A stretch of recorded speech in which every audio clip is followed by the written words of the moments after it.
Bonjour et bienvenue pour cette nouvelle leçon. Alors là, on a terminé la géographie et on va conclure l'année par la dernière leçon d'histoire sur l'Empire romain, donc l'Empire romain dans le monde antique. On va faire un petit rappel pour que vous puissiez bien suivre la chronologie. Rappelez-vous, nous travaillé sur la République romaine avec la conquête notamment de l'Italie et de tout le bassin méditerranéen, avec la victoire de César à Alésia, qui lui permet de conquérir toute la Gaule et l'ensemble du bassin méditerranéen.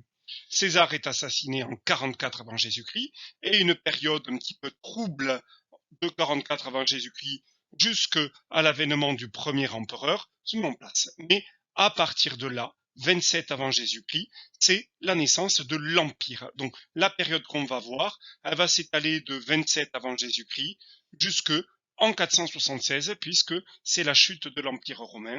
Donc toute cette période-là, sur plusieurs siècles, que l'on va travailler. Et nous, précédemment, on avait vu ceci, rappelez-vous. Donc, pas la première leçon, mais le premier chapitre, elle va s'intituler Conquête, péromène et romanisation, sur ces éléments-là qui vont permettre à Rome de s'affirmer comme un véritable empire et de dominer l'ensemble du bassin méditerranéen et des conquêtes qu'il a effectuées. Et pour ça, nous allons commencer par la figure principale de l'empire, c'est l'empereur, qui est la figure essentielle de cet empire. Donc le titre, leçon 1, un empereur respecté, avec la question comment comprendre le rôle de l'empereur à travers les personnages d'Octave et de Constantin. J'explique un petit peu la démarche. Il va être très difficile de voir tous les empereurs romains. Il y en a eu beaucoup. Ça ne servirait pas à grand-chose. Ce que je vais essayer de vous apporter dans cette leçon, là, c'est de voir quelle est la fonction d'un empereur. Quel est le rôle d'un empereur. Et j'ai choisi deux empereurs, Octave et Constantin. Vous allez voir qu'est-ce qu'ils ont de particulier.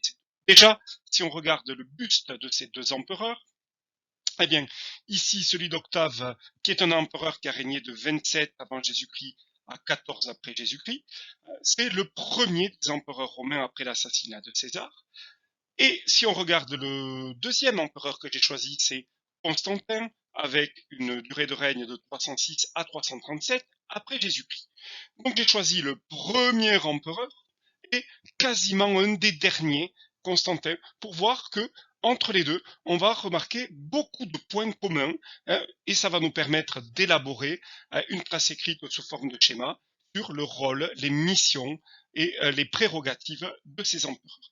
Si on commente un petit peu les bustes, eh bien on va remarquer certaines choses de commun. L'allure de ces deux empereurs est la même. Une toge, la toge impériale, la couronne ici, la couronne de laurier qui montre leur puissance, et un visage, on va appeler ça un visage idéalisé, c'est-à-dire sans aucune aspérité, sans aucune ride, sans aucune cerne. L'empereur, comme il est un descendant des dieux, on le verra, doit être parfait, c'est ce qu'on appelle une idéalisation de la figure de l'empereur. Donc, pourquoi cet empereur est idéalisé? Vous allez le voir, parce qu'il a des pouvoirs dans de nombreux domaines, et on va voir ces différents pouvoirs. Et on va commencer pour ça avec Octave Auguste et sa petite biographie ici, donc né en 63, mort en 14 après Jésus-Christ, fils adoptif de César après la mort de César. Il gouverne avec deux autres généraux, Marc-Antoine et Lépide. Et lors de la bataille d'Actium en 31 avant Jésus-Christ, il remporte une victoire décisive contre Marc-Antoine. Octave est désormais le seul maître de l'Empire. Le Sénat lui donne le pouvoir absolu. Il prend le titre d'Auguste. Ce que j'ai mis en évidence ici, c'est qu'il doit passer par une guerre, une bataille pour devenir empereur contre notamment son rival, quelqu'un qui lui dispute la fonction d'empereur, Marc-Antoine.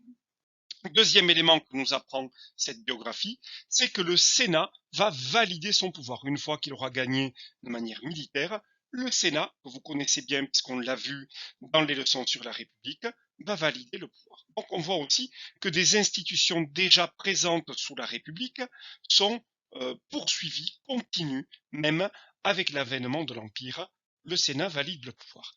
Et un dernier élément, il va prendre le titre d'Auguste, Auguste, on va voir la signification. Il va accoler Auguste à son nom d'Octave, Octave Auguste. Auguste signifie l'élu des dieux. Alors, on va pouvoir noter ce premier élément. À partir de 27 avant Jésus-Christ, la République romaine devient un empire, mais les prétendants se disputent le pouvoir impérial. Octave devient empereur après avoir battu son principal rival Marc-Antoine lors de la bataille d'Actium en 31 avant Jésus-Christ. Son titre lui vient du Sénat et il est considéré comme l'élu des dieux, c'est-à-dire Auguste, d'où son nom, Octave Auguste. Il va toujours associer ce superlatif, j'allais dire, à son, à son nom de, pas de baptême, mais son nom que lui ont donné. Si on regarde une représentation, une autre représentation de l'empereur, ici une statue en marbre du 1er siècle après Jésus-Christ, qui fait plus de 2 mètres, qui est exposée actuellement au musée du Vatican à Rome, on voit la grandeur de l'empereur. Elle est presque en taille réelle, même plus grande que ce qu'il représente, puisqu'elle fait 2 mètres. Et on remarque, dans un premier temps, ce que l'on avait vu dans la biographie, des origines divines pour l'empereur. Il est représenté ici avec ce petit bonhomme ici. Le dieu d'amour, c'est Cupidon, fils de Vénus. C'est pas un hasard s'il a choisi de se faire représenter avec Cupidon, fils de Vénus, parce que César, son père adoptif de Octave, prétendait, lui, descendre de Vénus.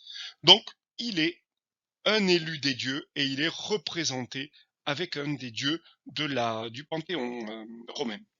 Autre élément que nous apprend cette statue, eh bien, c'est le pouvoir militaire de l'empereur. Il a beaucoup d'attributs, d'objets, de dessins sur sa cuirasse qui montrent ses différentes victoires contre des peuples barbares et dans les différentes conquêtes. Conquête de l'Égypte, reçoit un trophée d'un Parthe qui est un peuple d'Europe centrale, la Germanie aussi pacifiée. On a aussi des représentations militaires de Octave Auguste. Donc si on poursuit 2 documents qui vont montrer ses fonctions militaires, alors j'ai pris un autre document que celui d'Octave Auguste, un empereur qui s'appelle Trajan, on le voit ici, qui est en train de s'adresser à son armée, ce qui montre bien que l'empereur a le pouvoir militaire. Le deuxième document, c'est une carte qui montre les différentes conquêtes militaires d'Octave Auguste. Vous voyez l'ensemble du bassin méditerranéen. Donc on parlait notamment des Germains, on parlait des Parthes et on parlait aussi de l'Égypte qui est une conquête d'Auguste. Donc il a aussi ce pouvoir militaire. On va maintenant faire connaissance avec Constantin et on va remarquer quelques points communs avec Octave. D'abord le fait qu'il doit éliminer ses rivaux pour devenir empereur. Ça, on l'avait vu pour Octave Auguste, il élimine Marc-Antoine. Eh bien là, pareil, pour devenir empereur, on passe très souvent, il y a des rivaux qui vont se prétendre aussi élus des dieux empereurs, et il faut quelquefois passer par le terrain militaire pour s'affirmer comme empereur. Bon, là, c'est aussi un des points communs entre Constantin et Octave Auguste. Autre élément commun, c'est son rôle dans l'armée. On apprend que Constantin défend l'Empire de plusieurs menaces barbares. Il est le rempart, il mène des guerres pour protéger l'Empire. Et il a aussi un rôle de réformateur de l'armée, mais toujours ce rôle militaire qui est aussi un élément commun avec Octave Auguste et qui va être un des éléments forts du pouvoir impérial. On pourra commencer à faire cette carte mentale, un schéma sur les fonctions de l'empereur que vous pouvez organiser ici. Dont l'empereur, on l'a vu, c'est déjà un chef militaire, d'où son nom Imperator. Il a le pouvoir d'imperator, c'est le pouvoir de diriger l'armée, littéralement. Donc un empereur et imperator vient de la fonction de diriger l'armée. Ensuite, deuxième élément que l'on a vu, c'est un conquérant. Il participe à de nombreuses conquêtes. L'Égypte, Parthe défend aussi l'Empire pour Constantin. C'est un protégé des dieux. Ben, on l'a vu avec Octave et avec Constantin. Et enfin, ce qu'on a commencé à voir aussi, il est garant de l'unité de l'Empire. Ça veut dire qu'il doit défendre l'Empire contre les menaces. On le verra en fin d'année, que Constantin a affaire à de nombreuses menaces. Des peuples veulent envahir l'Empire romain. Le rôle de l'empereur, c'est de protéger l'unité de l'Empire, faire en sorte que l'Empire n'éclate pas en plusieurs royaumes, plusieurs principautés, garantir l'unité de cet empire. Voilà les 3 premiers ou les 4 premiers éléments qu'on avait pu observer avec les différents documents et cette première partie. Donc, si nous continuons à observer les destins de ces 2 empereurs et des fonctions impériales, nous pouvons constater que les empereurs sont aussi de grands bâtisseurs et ils s'attribuent ce type de fonction. Par exemple, si on prend Octave, il parle à la première personne, j'ai restauré à grands frais le Capitole, j'ai restauré le théâtre. Il dit encore, j'ai réparé les aqueducs. C'est les grands conduits qui permettent d'acheminer l'eau. J'ai terminé le forum et la basilique Julia. J'ai réparé 82 temples. Donc, un véritable rôle de bâtisseur. C'est lui qui construit, qui bâtit, qui rénove. Si on regarde un texte de Constantin, on va retrouver ces mêmes attributs avec, il s'attribue, Constantin, le pouvoir d'avoir bâti une ville très vaste. Cette ville, on en entendra parler en début d'année prochaine, c'est la ville de Constantinople, Constantinopolis, polis en grec c'est la ville, Constantin, Constantinopolis, la ville de Constantin. Donc là aussi, il s'attribue ce pouvoir d'avoir été celui qui bâtit, qui construit une ville. Donc ça, on va pouvoir le rajouter sur notre schéma. Donc je reprends les éléments qu'on avait déjà mis. Protéger des dieux, conquérant, chef militaire. Autre élément que l'on a pu observer, chef religieux, puisqu'il fait construire des basiliques et des temples, c'est lui qui les rénove. Et aussi un bâtisseur, c'est lui qui organise les travaux pour faire de Rome une cité exceptionnelle, et même quelquefois au-delà, construire des nouvelles villes.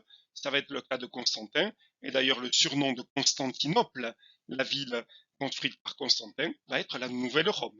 Donc, un bâtisseur et un responsable religieux, c'est lui qui est en charge de tout ce qui est croyance. Voilà les différentes fonctions de l'empereur. Si on termine, pouvoir maintenant, c'est pouvoir politique.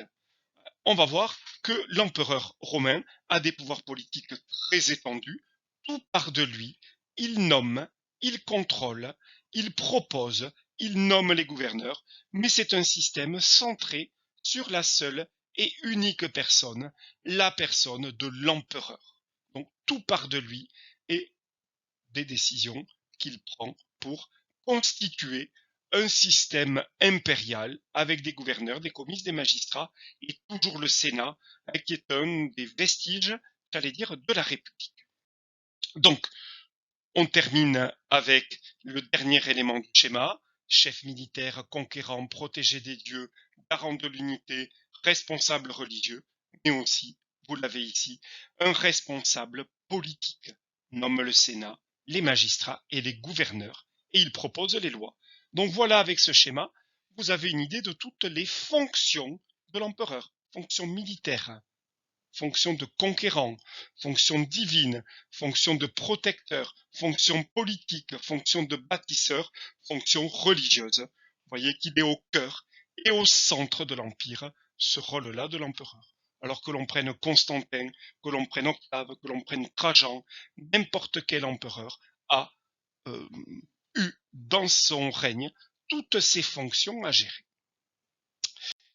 Donc on va pouvoir conclure cette première leçon ici avec, sous l'Empire, les institutions de la République sont maintenues, mais dans la réalité, c'est l'empereur qui est le personnage central de la vie sociale, religieuse et politique. Il dispose de tous les pouvoirs, et la ville de Rome est le symbole de cette puissance impériale.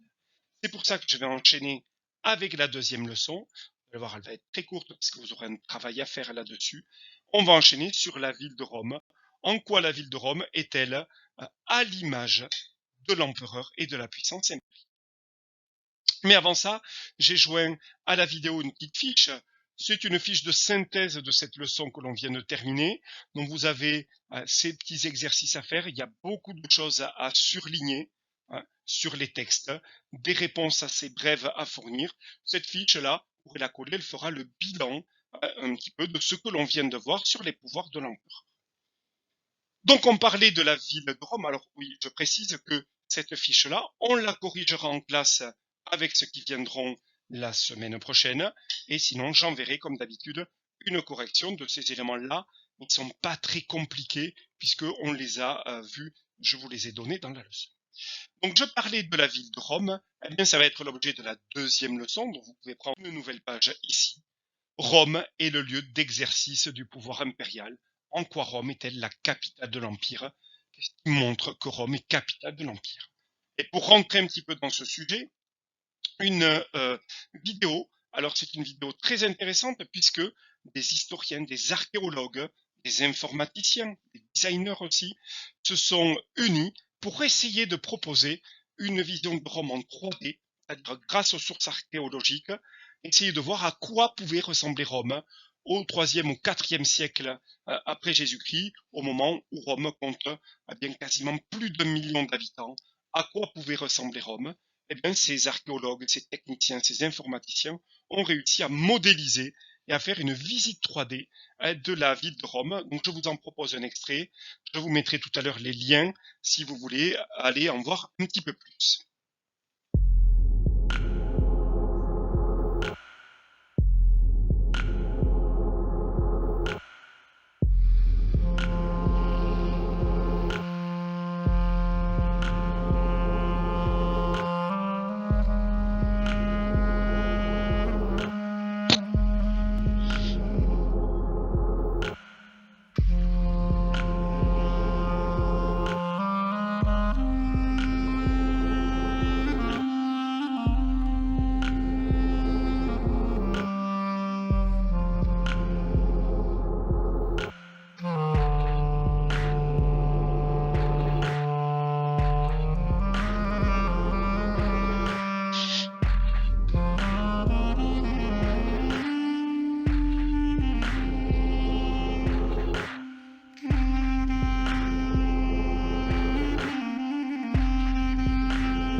Donc voilà, vous avez pu apercevoir dans cette vidéo différents monuments de la ville de Rome.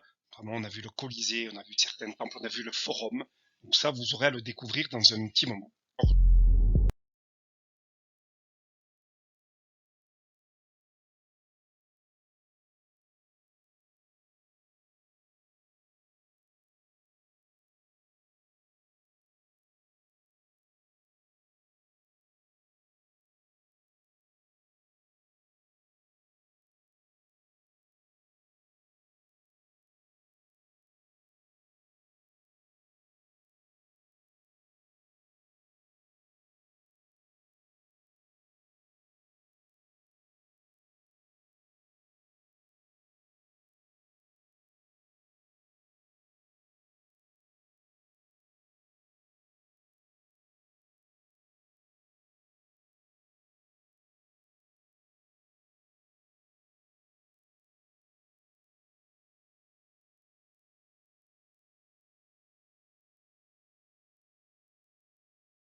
Le lien ici sur lesquels vous pourrez trouver d'autres représentations en 3D. Donc voilà, vous cliquez sur ce lien, Innovation Culture Romantique, Réalité Virtuelle, et vous pourrez voir un petit peu d'autres vidéos qui vous présentent la ville de Rome. Alors là, ce que je vais vous demander, l'appareil, pour la semaine prochaine, puisqu'on se retrouve la semaine prochaine avec ce qui vient de...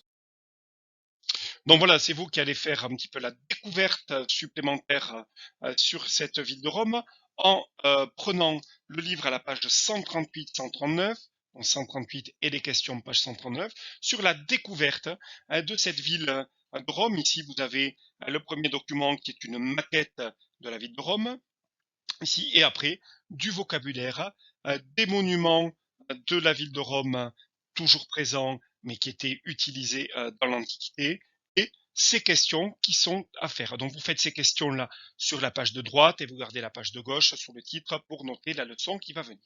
Donc ça, à faire pour la semaine prochaine. Ceux qui viendront en classe, on le corrigera. Les autres, vous le faites et je vous enverrai la correction. Pas la peine de m'envoyer le travail. Donc, on va pouvoir noter ceci en bilan, en synthèse, que vous allez pouvoir marquer donc, sous le titre. La ville de Rome est aussi appelée l'URBS, on est ensuite urbain. Cela correspond à la capitale de l'Empire. La population de Rome atteint plus de 1 million d'habitants au IIe siècle. Par conséquent, des nouveaux forums sont construits pour satisfaire les besoins d'une population toujours plus nombreuse. Aussi, les empereurs comme Octave Auguste font bâtir des nouveaux forums à Rome pour démontrer leur pouvoir. Le forum devient un outil de la propagande impériale. Ça veut dire le forum, c'est véritablement le lieu où l'empereur va montrer et démontrer aux habitants qu'il est le plus puissant, qu'il a tous les pouvoirs. Et on avait vu dans la visite en 3D, un petit peu des statues des empereurs qu'il se fait construire sur tout le forum.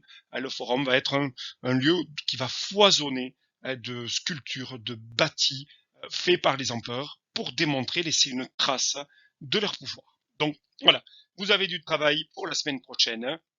Donc on se retrouve la semaine prochaine pour une autre leçon et j'aurai plaisir à retrouver ceux qui viennent en classe la semaine prochaine. Donc bonne semaine et bon travail.